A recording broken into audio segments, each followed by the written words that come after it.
So, apple pie from where? Costco? It's one of those Mrs. Drop my pen in it. It's not Mrs. Fields, but one. Smith? Smith. Mrs. Yes. Smith? Okay. Mrs. Smith knows what the fuck she's doing. This is homemade whipped cream. Well, it's the can.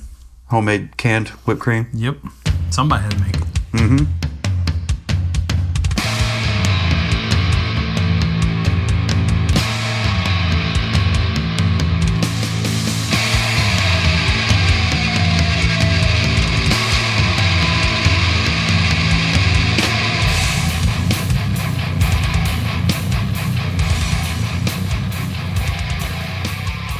That's tasty. It's still warm, too. Mm-hmm. Mm-hmm. Mm-mm-mm. So over the weekend, we went to Wally's and what was it? Yeah. Fenton, Missouri? Or it wasn't over the weekend. That was Monday. Monday, yeah. So, we were. The world did not end. The world did not end. It was Eclipse Day, and I had the bright idea to chase the path of totality and leave the house as early as possible. I said, let's leave at 6 in the morning. That'll give us 6 hours to get to New Madrid that I was trying to get to. It's a little south of Cape Girardeau. Was it 100% in New Madrid? Yeah, it definitely was. And so I said, if we leave by 6, we should probably be okay. We'll be able to get there. Even if traffic does suck, we'll still have a little bit of a buffer room. Because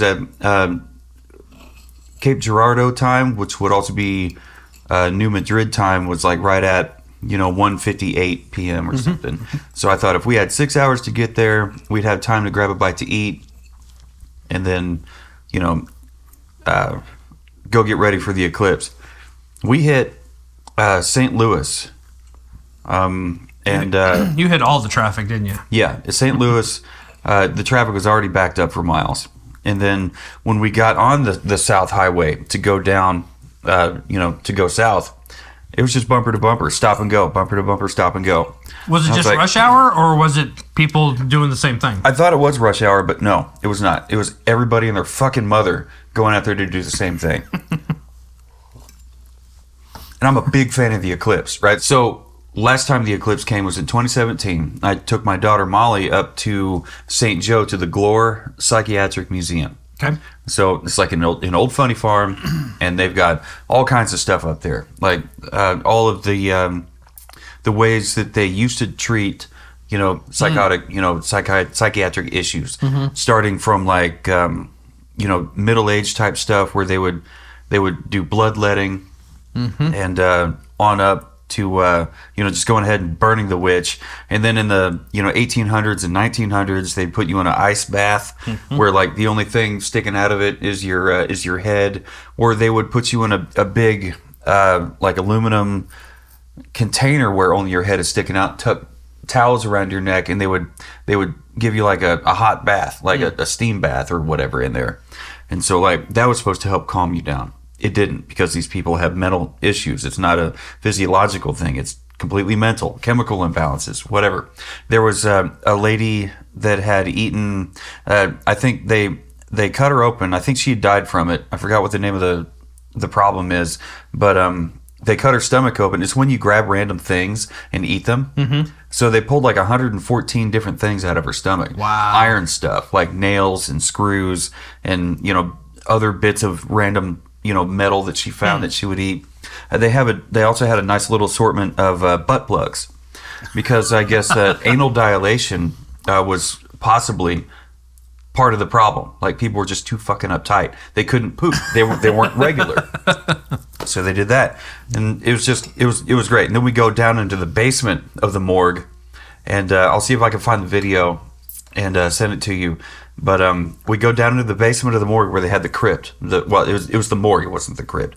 It was the morgue where they did all their autopsies and stuff. And they had like this dummy laying out on an examination table, covered up, a mannequin. And Molly had no idea what we were getting into. It's like, oh, looks like we've reached the morgue. And so, I'm futzing around over here, acting like I'm taking a picture or something, but I'm getting the camera ready because I know she's going around the corner, right? So she's going around the corner. getting ready to see this body laying on a table. And I got the camera on her, so she turns, she sees it, she jumps. Oh my God. And I'm like, that was awesome. I wish you could do that again. But, first time experiences only happen once. Mm-hmm. But yeah, it was a lot of fun. It's also very sobering to see how far modern medicine has come and the lengths of just what the fuck were people thinking when they were trying to, help these people. Mm-hmm. But and then underneath the asylum is a tunnel that would connect the asylum to the prison that's right next door. Make it easy. So, right? It's like, I'm crazy. No, you're a criminal. So, like, I'm criminally insane. You're a criminal. Go back. But in that tunnel, like right there in the middle. Lobotomy for you. Lobotomy for... Live, laugh, lobotomy. Dr. Ice Pick McBrain Stabber. So they sealed it. They sealed that tunnel underneath. So and they had like a little art exhibit going on down there. I think at the time on that day of the eclipse. And and up in there they had art from the patients in the mental asylum. And I'm looking at all this different stuff that doesn't make sense. Mm-hmm. And then I see one thing that does, and I'm like, I got to get outside real quick. I need to get some fresh air. I'm like, this art actually makes sense. It speaks to my inner demons. Oh no, I should be medicated. But I should. But so it was great. And so I was just talking with Molly just the other day, as we were talking about our experience at Glore and the eclipse and that whole thing. And she was talking about the tunnel and how like they told us to not act weird or crazy because it might scare the patients in the next building. I said, well, those weren't patients, darling. Those were prisoners. They were guests of the state. So she was like, oh my, I didn't know that. Well, now you do. Goodness. But yeah, it was fun sitting up there. The only problem was the clouds came in and it started to rain right when the eclipse was like really happening. So I was like, fuck it. We'll figure it out. Next one's in just a few years. I mean, hell, you could be married by then. Who knows? And we'll get together. We'll do the thing. We didn't end up getting together this time. But it was a lot of fun. On the way home, we're just barreling down the highway. And then when the eclipse came to Totality, we were on the highway. And there was all these people lined up on the side with their flashers going. And you could see as far to the left, it was darkness except for like a little bit of a light ring. Mm-hmm. And then you could see all the way to the right, it was darkness with a little bit of a light. Over there, it was like two horizons. That's and cool. Everywhere the farthest you could look all around you, there was a horizon of light. But where you were, darkness. It's like, this is fucking amazing. This is awesome. And we're just driving along and having a good time. And then eventually we could see sunrise hit the earth, sweeping across the area, and I was like, this is awesome. It was a lot of fun. That is cool. But yeah, anyway, so this time we're on our way back, fighting traffic because as soon as it was over, everybody wanted to go home. Oh yeah. So then we're fighting traffic on the way back. I'm like, we could find a place here and eat, but no, I was just over it. Way before the eclipse was like halfway going because we were stuck in traffic. We didn't make it anywhere near Totality, like on the map. So I just knew it wasn't going to be what I wanted it to be. So I'm like, okay, it's just another eclipse that we don't get to see the whole thing. But it was still pretty cool. It was like maybe 96 or something % where we were. So it was like super thin, that's awesome, fingernail looking sliver. And it was pretty good. It didn't get black, dark, whatever, but it got pretty damn dark. One of the guys I work with, I knew you could do this, but I've never done it personally. But he took a sheet of cardboard and punched a hole in it, basically made a pinhole camera. And outside, and when it started, I was quite amazed at just how crisp this little crescent moon of light that was coming through this little pinhole was on the ground.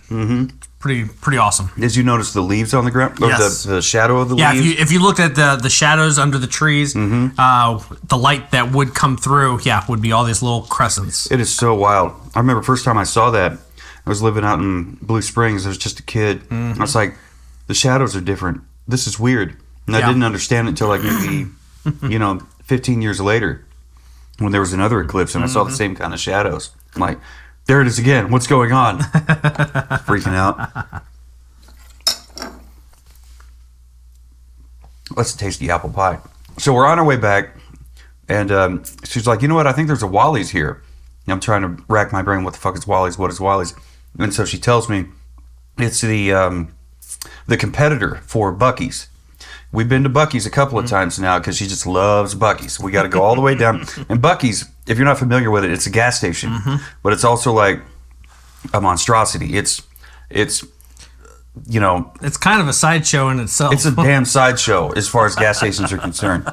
They got their mascot, got, T-shirts and tourist Christmas ornaments. We've got a glass ornament that's probably this big, a round sphere glass ornament that's Buc-ee's with a hand twirled metal wire that you use to hang on the tree or whatever. But yeah, Buc-ee's. It's fucking nuts. If you get a chance to go, Henry has a stuffed Buc-ee's. Yeah. We have a few of those in the house now. But so we get to Wally's. We're checking it out. It's no Buc-ee's. The one we went to, it's no Buc-ee's, but it's still kind of like Buc-ee's. Only it's more like camper themed. Okay. And their mascot is a bear, so it's kind of yogi. I'm a bear. Oh, Beazle Feast. I wish we had more Beazle Feast. But so like they had a liquor department, whereas Buc-ee's really didn't. They had wines and beer, but they didn't have hard liquor and whatever. But Buc-ee's also, they didn't have their own. I sent you the picture of it. It's a Wally's light lager or whatever it is. I'm like, have you ever heard of this? And you're like, nope, never heard of it. Sounds awful, whatever. But I ended up getting you a can. Oh. Yep. Yes. It's called the Big Hoss. That's a tall boy. Thank you, sir. So you can put that in your beer app. Yes. And, I would guess you'd want to cool that down. It's a local brewery there. King size can, 19.2 or 19.3 ounces. No, it is 19.2 flowing ounces. I forgot. Let me grab this real quick. It's let's see, brewed by Urban Chestnut Brewing Company in St. Louis, Missouri. Oh, I'm quite familiar with Urban. Oh, you are? Okay. Yeah, Urban Chestnut. Do they do awesome. Off the wall, funny stuff, crazy stuff like that? That you're familiar with, or their own beers are yeah. I mean, their own beers are themed.